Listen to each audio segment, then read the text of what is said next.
사랑의 메아리. 시애틀 중앙교회 전인성 목사입니다.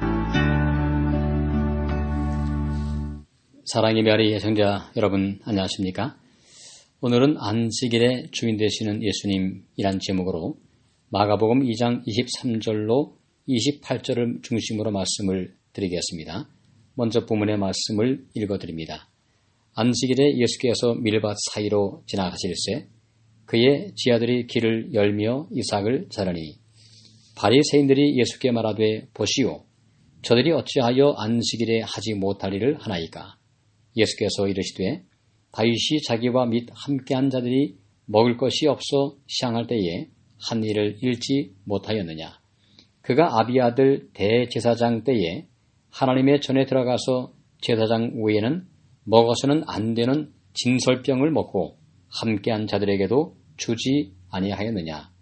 또 이르시되 안식일이 사람을 위하여 있는 것이요 사람이 안식일을 위하여 있는 것이 아니니 이러므로 인자는 안식일에도 주인이니라. 어느 안식일의 오후에 예수님과 제자들이 밀밭 사이로 걸어가시다가 배가 고프셨는지 누군가가 밀 이삭을 잘라서 먹었던 것 같습니다. 어린 시절에 그러한 경험들이 있으시죠? 배가 고플 때 밀을 잘라서 먹으면 달콤한 전분의 맛이 잠시 동안의 허기를 채워주는 일이 있었습니다. 이때 또 바리새인들이 딴지를 겁니다. 어찌하여 당신의 제자들이 안식일에 하지 못할 일을 하나이까? 예수님께서 다윗의 한 예를 들면서 그들의 비난이 잘못되었음을 밝히고 있으십니다.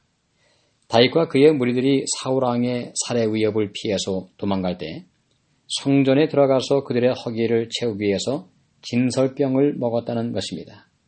당시 율법에 의하면 진설병은 제사장만 먹게 되어 있었습니다. 따라서 다윗의 행동은 율법의 기준으로 정죄를 받을 수 있었지만 성경은 그의 행동에 대해서 책망하고 있지 않습니다. 이유가 무엇일까요? 인간의 핍절과 배고픔은 율법의 조항보다 우선시한다는 것이기 때문입니다. 그러면서 안식일의 진정한 의미와 목적을 설명하고 계십니다. 안식일은 사람을 위하여 주어진 것이지 사람이 안식일을 위하여 존재하는 것이 아니라고 말씀하고 있습니다. 하나님께서 6일 동안 천지를 창조하시고 제7일에 안식을 하셨고 또한 십계명의 네 번째 계명의 안식일을 기억하여 거룩하게 지킴으로 창조주 하나님을 기념하고 예배하라고 말씀을 하셨습니다. 왜 하나님은 우리에게 안식일을 포함한 계명을 주셨을까요? 사람을 구속하여 행복과 자유를 제한하기 위한 것일까요? 그것은 결코 아닙니다. 쉼이 없는 삶을 삶으로 몸과 마음과 영혼이 핍절해지는 것을 막기 위해서 안식일을 주신 것입니다.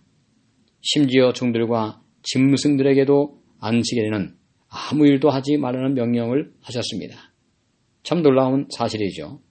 세상 어느 문명, 어느 종교에서 종들에게도 한 주에 한 번씩 안식을 주라는 명령이 주어진 적이 있을까요? 짐승에게도 안식일을 주라는 신이 또 어디에 있습니까? 성경에 하나님이 주신 놀라운 사랑의 계명인 것이 분명합니다. 지금 예수님은 그 사실을 말씀을 하시면서 안식일은 사람을 위하여 주신 것이라고 강조하고 있습니다. 그러므로 안식일에 쓸데없는 많은 조항들을 만들어 놓고 안식일을 오용하지 말라고 권고하고 있는 것입니다. 안식일은 우리를 창조하신 창조주 하나님을 기억하고 예배하는 날이며 우리의 뿌리가 무엇인지를 기억하는 날인 것입니다. 그러면서 매우 놀라운 말씀을 하고 있습니다. 안식일의 주인은 예수님 자신이라고 말씀하십니다. 오늘 안식일을 통해서 창조주 하나님을 찬양하고 하나님과 새로운 관계를 형성하는 날로 삼으면 안식일은 여전히 소중하고 기쁨의 날이 될 것입니다. 오늘 하나님의 귀한 은혜 가운데서 오늘 오후도 하나님께서 주시는 귀한 축복을 경험하시면서 늘 마음의 행복과 또 아름다운 축복의 삶으로 가득 찬 아름다운 하루가 되시기를 간절히 바랍니다. 감사합니다. 지금까지 시애틀 중앙교회 전인성 목사의 말씀을 들으셨습니다. 오늘 말씀에 대한 문의나 신앙 상담이 필요하신 분들은 253-736-4211로 해주시기 바랍니다. 사랑의 메아리를 마칩니다.